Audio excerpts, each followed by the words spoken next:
I have taken you guys to work. Today, I am taking you to my offshore survival training.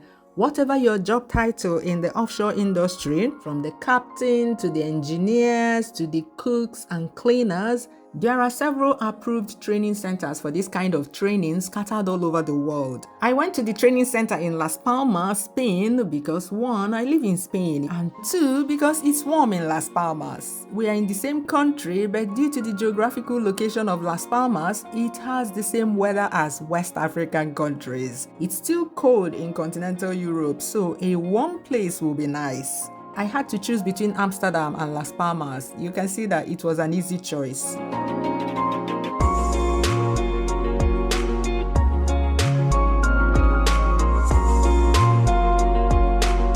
This is the offshore survival course known as BOSIET and HUET. I wish there's a course like this for surviving on land. The first training is the helicopter underwater escape training, HUET. The major means of traveling offshore is by helicopter, so the main training here is to teach us the norms of flying on helicopters and what to do in case of an accident.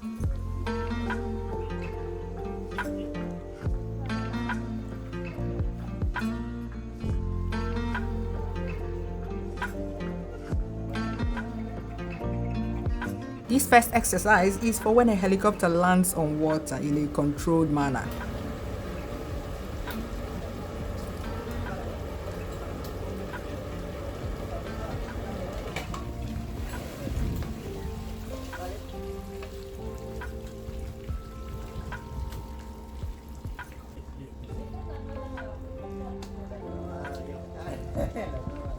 Ready? Stand for ditching. Hold and belt. Brace for impact, impact position. Brace, brace, brace.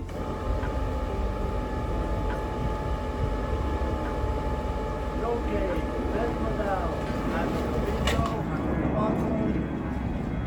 And time is clear. Push the window.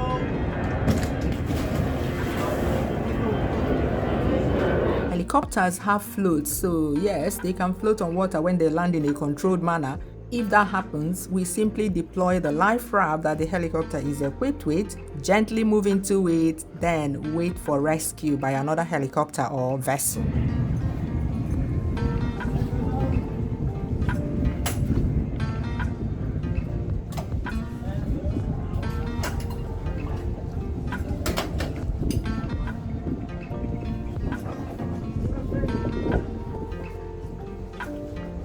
This is one of the courses we have to pass before we work offshore. It's a must for everybody. Offshore installations are like mini cities. They are in remote locations, so we are our own local government council, our own fire service, so we are trained to survive offshore on our own.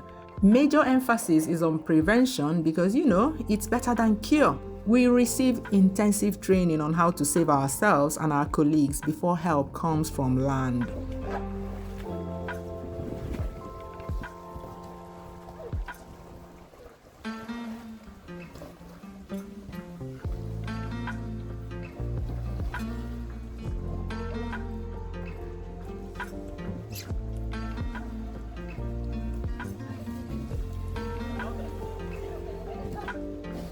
On to the second exercise. In cases where for some reason the floats on the helicopter do not work, the sea is too rough for it to float, the helicopter will start sinking as soon as it touches water. In that case, we have to escape from the windows once the rotors stop. Yeah, with emphasis on once the rotors stop. You don't just jump out of a helicopter like you are jumping out of a motorway bus. The rotors will unalive the person quicker than drowning, so you wait for the rotors to stop moving before escaping. There are several procedures you have to go through to ensure that you escape safely as soon as possible so that you are not trapped under the helicopter. Ready. Stand up for ditching. Hold the belt. Brace for impact. Impact position. Brace, brace, brace. Can you hear the instructor giving us instructions? That's what the helicopter pilot will be saying to us when it happens for real. Okay, let's go down. Hand on the window, hand on the bucket, and this.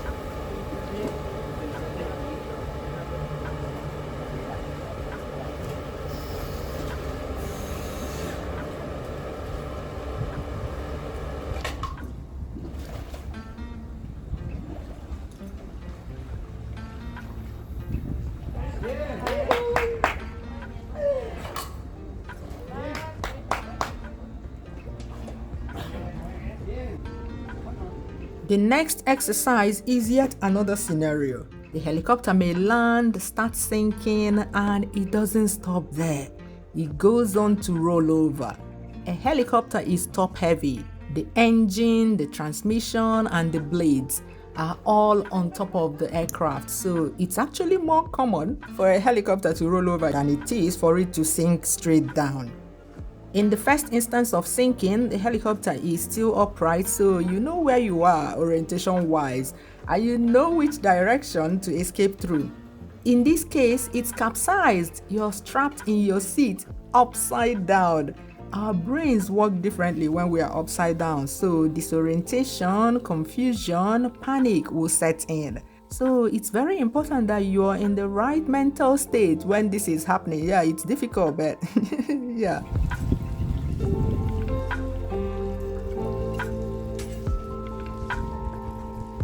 Ready inside.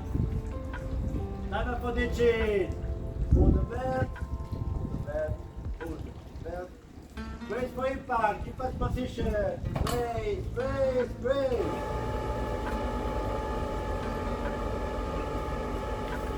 Okay, let's go down. Hand on the window, hand on the buckle, and we can leave the control. There we go.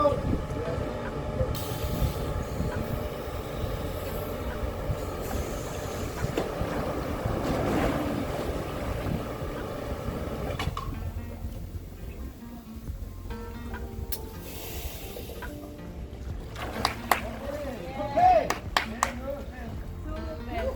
Súper. Venga, ahora inflamos el chaleco, ¿no? Aquí, aquí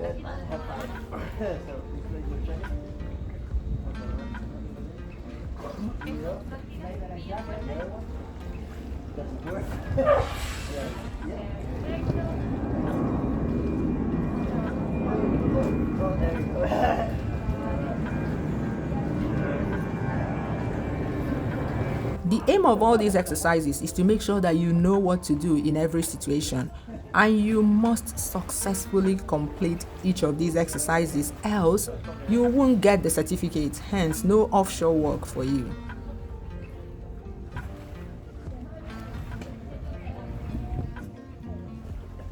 After that, we go on to practice being picked up by a rescue helicopter. With that winch there, they are simulating a helicopter that came from land to rescue us. So this is how we will be picked up in that situation.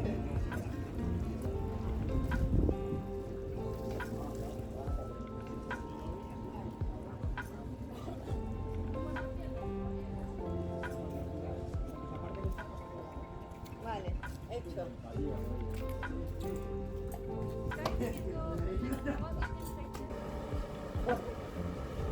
And arrange a little the space.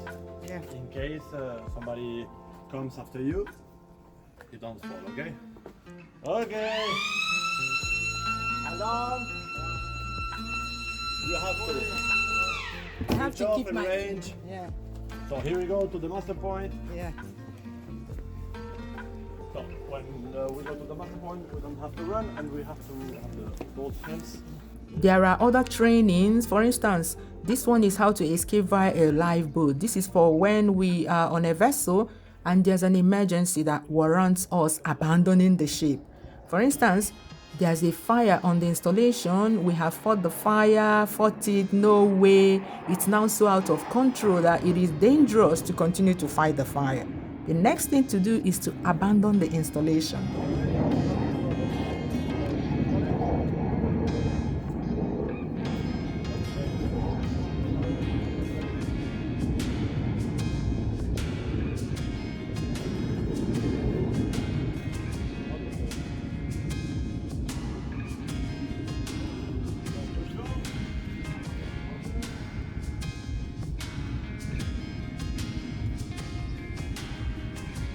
All offshore installations have lifeboats, life rafts that we can escape with. There's food here, there's water, yeah, there are seasickness pills.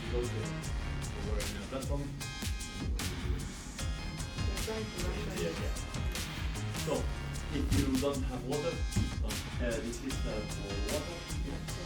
But you have to a bomb for that. You have to get the water. And then we go on to launch it from a davit.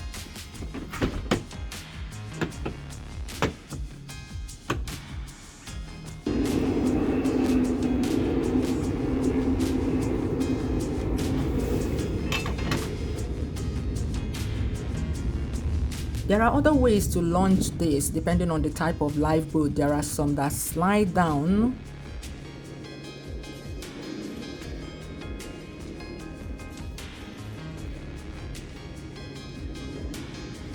Yeah.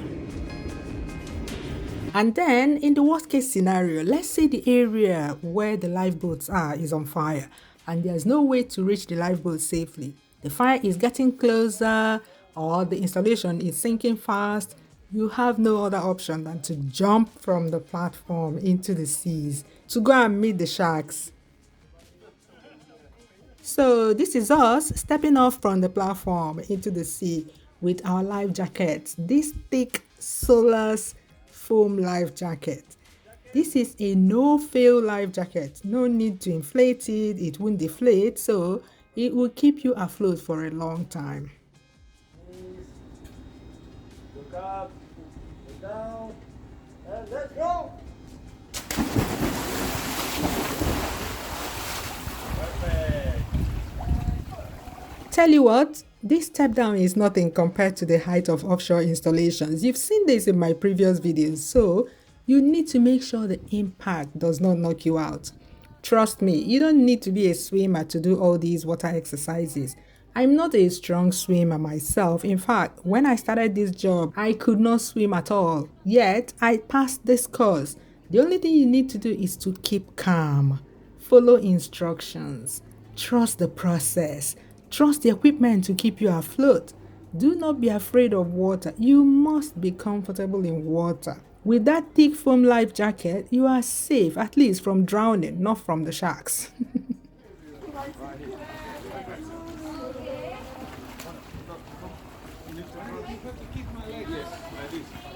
After everyone has jumped in, we come together as a team, keep each other company, offer support to those who are panicking and those who were injured during the jump, if any.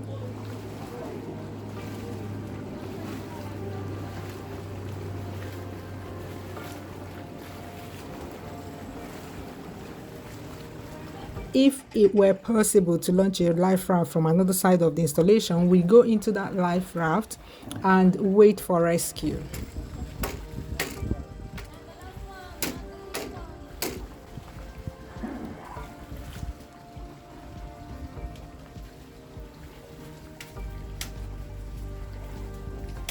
Next, we receive some compressed air breathing system training. For me, this is the hardest exercise because breathing from that cylinder is not easy. It requires a lot of effort. It's nothing like, the natural way of taking in oxygen without even thinking about it. So we put that in our mouth and do several breathing exercises underwater.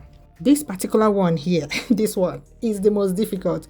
Even good swimmers find it challenging. Again, you must do this successfully to pass the course.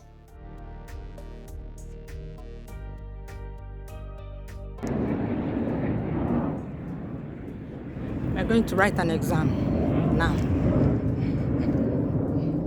This is offshore simulation. That's like a platform or a vessel. Next, we receive some firefighting training. Yes, offshore, we are our own firemen. Here, the instructor is showing us the different types of fire extinguishers and the types of fires they are best for.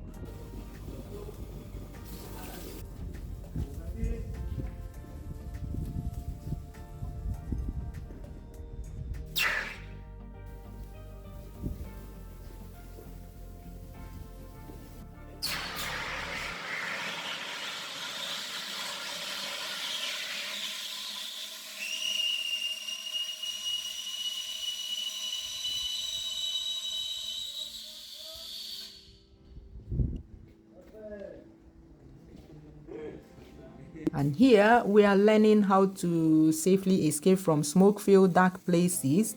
Imagine waking up to a burning installation. Everywhere is dark, smoke everywhere. We usually have this smoke hood in every cabin or room, so you put it on before trying to find your way to the muster station so you don't choke. Now, don't let that scare you. In all my years of working offshore, I have never experienced any of these for real. Touch wood. So these incidents are actually rare in the industry because safety is the number one practice in all reputable companies. These companies invest a lot of money in training and provision of safety measures and equipment.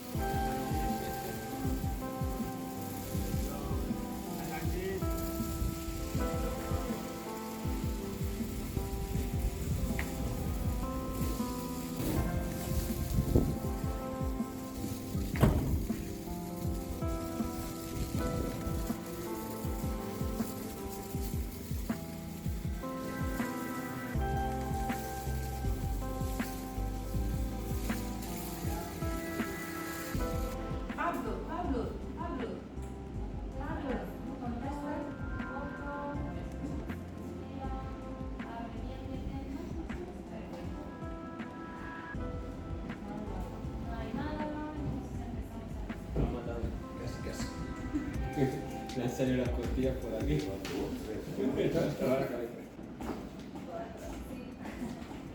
Vale, ¿ves que no hace ruido aquí? Oh, tiene que hacer ruido. Bueno, aquí en el... Tienes que poner bien la palma de la mano aquí. Later, we do some first aid training, what to do if you find your colleague unresponsive and how to know when to start CPR and how to do CPR. We also learn how to treat minor wounds, burns, including chemical burns. Yes, we have a medic offshore, but a lot of times medic is far away from the injured person, so the first person that finds the injured person can start first aid before the medic arrives. Seconds can make a huge difference when it comes to saving lives.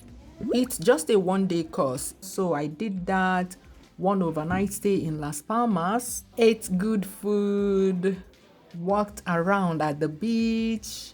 As you have seen, I was able to get a lot of clips for you guys. I had fun people on this training with me, industry colleagues, Coast Guard pilots, helicopter pilots, etc. And they actually wanted clips for themselves. So that made it easy and possible for me to get these clips.